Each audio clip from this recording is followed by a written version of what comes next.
Assalamualaikum warahmatullahi wabarakatuh. Salam Pramuka.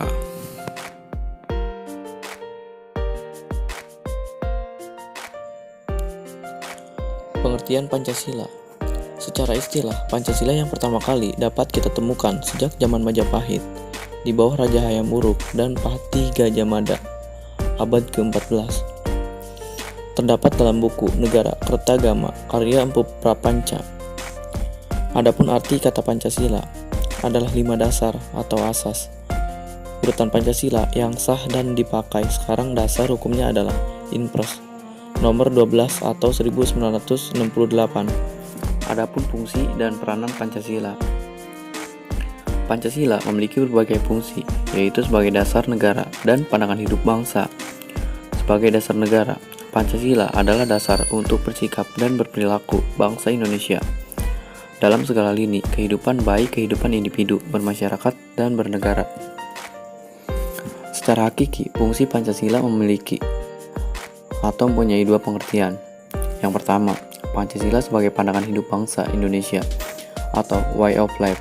Yang kedua, Pancasila sebagai dasar negara Republik Indonesia atau dasar filsafat negara. Pancasila sebagai pegangan hidup yang merupakan pandangan hidup bangsa, penyelemahan filsafat hidup bangsa dalam pelaksanaan hidup sehari-hari.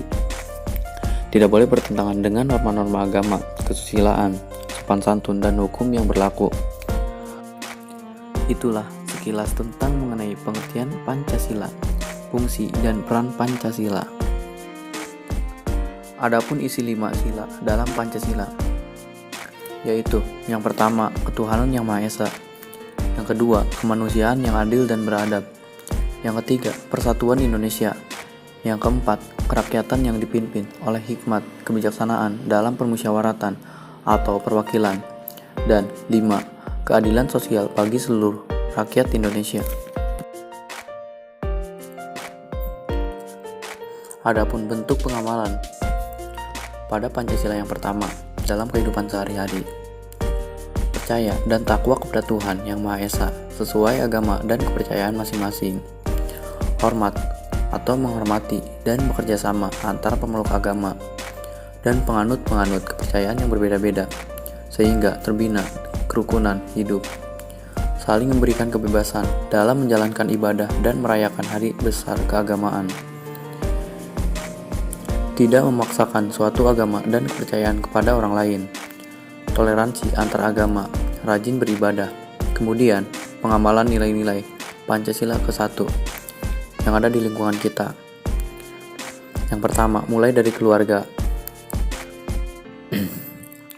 Melaksanakan ibadah tepat waktu, memberikan salam, saling menghormati, mendengarkan nasihat orang tua.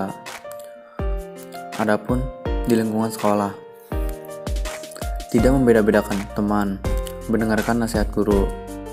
Adapun di masyarakat, saling menghormati tetangga, sikap toleransi, rukun dengan tetangga yang berbeda agama.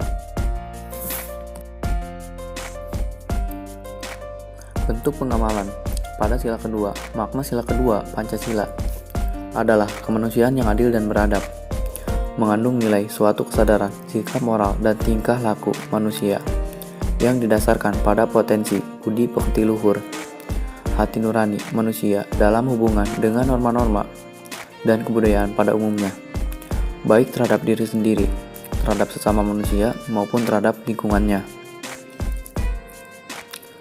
Nilai kemanusiaan yang adil mengandung suatu makna bahwa hakikat manusia sebagai makhluk yang berbudaya dan beradab harus berkodrat adil. Hal ini mengandung suatu pengertian bahwa hakikat manusia harus adil dan hubungan dengan diri sendiri, adil terhadap manusia lain, adil terhadap masyarakat, bangsa, dan negara, adil terhadap lingkungan, serta adil terhadap Tuhan Yang Maha Esa. Jadi, arti dan makna sila kedua Pancasila, kemanusiaan yang adil dan beradab, adalah yang pertama, menempatkan manusia sesuai dengan hakikatnya sebagai makhluk Tuhan. Maksudnya, kemanusiaan itu mempunyai sifat yang universal. Yang kedua, menjunjung tinggi kemerdekaan sebagai hak segala bangsa. Yang ketiga, mewujudkan keadilan dan peradaban yang tidak lemah. Contoh, sikap atau perilaku pengamalan sila kedua, Pancasila. Kemanusiaan yang adil dan beradab adalah, contohnya, donor darah melalui Palang Merah Indonesia atau PMI. Dengan menjadi donor darah langsung ke PMI atau melalui kegiatan sosial pengambilan darah, maka akan membantu sesama yang membutuhkan sekaligus mengamalkan Pancasila dalam kehidupan nyata. Adapun bentuk pengamalan pada sila ketiga, Pancasila, bagi siswa di sekolah, keluarga, dan masyarakat, contohnya adalah aktif dan bangga mengikuti kegiatan kepramukaan di sekolah dan masyarakat, mengerjakan siswa untuk mengembangkan rasa cinta kepada tanah air dan bangsa yang sesuai dengan sila ketiga Pancasila, yaitu Persatuan Indonesia. Sesuai nilai yang terkandung dalam Pancasila memberikan makna dan mengatur bagaimana manusia berperilaku. Adapun pengamalan pada sila keempat, Pancasila yang berbunyi, kerakyatan yang dipimpin oleh hikmat, kebijaksanaan dalam permusyawaratan atau perwakilan, memiliki makna bahwa kehidupan bermasyarakat dapat berjalan melalui musyawarah dan mufakat atau mencapai keputusan bersama. Arti musyawarah pada kalimat di sila keempat menjadi kata kunci. Musyawarah di sini bertujuan untuk mencari kesepakatan bersama berdasarkan hati nurani yang tulus, pertimbangan akal sehat, dan dapat dipertanggungjawabkan di hadapan Tuhan Yang Maha Esa. Sila keempat mengandung sistem perwakilan dalam demokrasi yang diterapkan di Indonesia. Nilai-nilai demokrasi ini berkaitan dengan hak manusia sebagai individu melakukan musyawarah dan memberikan pendapatnya dalam kehidupan sosial disertai dengan tanggung jawab kepada Tuhan dan lingkungan masyarakat. Contoh pengamalan sila keempat. Yang pertama, melakukan musyawarah untuk mengambil keputusan bersama. Yang kedua, musyawarah untuk mencapai mufakat diliputi oleh semangat kekeluargaan. Yang kedua, tidak memaksakan kehendak saat sedang bermusyawarah. Yang keempat, menghormati keputusan akhir yang didapat selama musyawarah. Yang kelima, tidak menyalahkan pihak lain apabila pendapatnya tidak diterima. Adapun bentuk pengamalan pada sila kelima, Pancasila memiliki makna bahwa seluruh rakyat Indonesia mendapatkan perlakuan yang adil, baik dalam bidang kebudayaan, agama, suku, hukum, politik, ekonomi, dan sebagainya. Selain itu, keadilan sosial bagi seluruh rakyat Indonesia memiliki makna lain, yaitu sebagai berikut. Yang pertama, keadilan. Makna yang paling baik dalam dasar Pancasila dalam sila kelima ialah keadilan harus menjadi suatu yang menjadi hak sebagai setiap masyarakat Indonesia. Misalnya, berdasarkan undang-undang, setiap masyarakat berhak memiliki hak yang sama dalam proses hukum. Yang kedua, adil. Makna sila kelima Pancasila berikutnya ialah proses pengembangan sikap adil sesama manusia yang menjadi unsur naluriah dalam pembentukan kedamaian rakyat atau masyarakat Indonesia.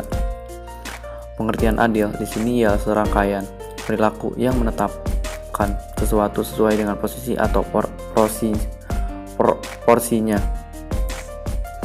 Yang ketiga, hak dan kewajiban. Makna sila kelima Pancasila yang selanjutnya ialah adanya wujud, menyeimbangkan dan menyelaraskan, serta menyisihkan antara hak dan kewajiban dalam masyarakat. Contohnya, hak dan kewajiban warga negara dalam hal ini, yaitu menjaga kedaulatan Indonesia dengan cara memberikan penanaman jiwa nasionalisme. Yang keempat, kerjasama. Makna sila kelima adalah saling melakukan berbagai bentuk kerjasama dalam kehidupan sehari-hari, baik dalam bidang ekonomi, politik, maupun sosial budaya. Upaya ini dilakukan agar mendapatkan keadilan. Yang kelima, kedermawanan. Pelaksanaan sebagai wujud tindakan ataupun penerapan nilai keadilan selanjutnya adalah mengembangkan sikap kedermawanan pada sesama makhluk hidup dengan cara saling berbagi dan tolong-menolong. Jika hal tersebut terus dilakukan, tentunya kehidupan akan makin tertata dengan baik, penuh dengan kasih sayang antara rakyat Indonesia. Yang keenam, bekerja keras. Membiasakan hidup hemat, sederhana, dan bekerja keras merupakan satu di antara makna dalam sila kelima Pancasila.